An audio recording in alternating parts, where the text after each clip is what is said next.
नमस्ते गाइस, म गीता श्रेष्ठ गीता खेड YouTube channel हजुरलाई स्वागत छ। यहाँ आज मेरो नानीले चाहिँ नौलो विदेशी सिस्टमले मकै उसिनेको मकैलाई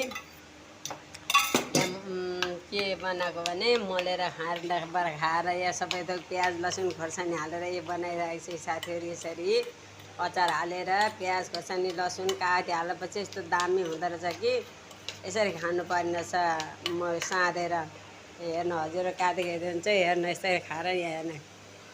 हिरो चाहिँ कसैलाई हिरोको खाजा छ भने मेरो नानीलाई लगेर लाउनु होला। कलाकारहरू कोही हुनुहुन्छ भने कलाकार खाजा छ भने ज्यान घटाएर भए पनि जति राम्रो त्यति ह्यान्डसम। यतिमा थामै त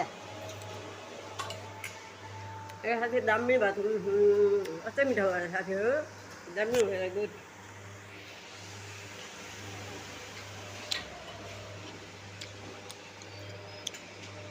फिल्महरू बनाउँदा नाटकहरू गर्दा एकदम ह्यान्डसम मान्छेलाई हिरो बनायो भने त्यसरी चल्छ नि त, राम्रो पनि हुन्छ। डक्टरहरू लिजोहरू हेर्नुलाई मेरो नानी छ दुईवटा।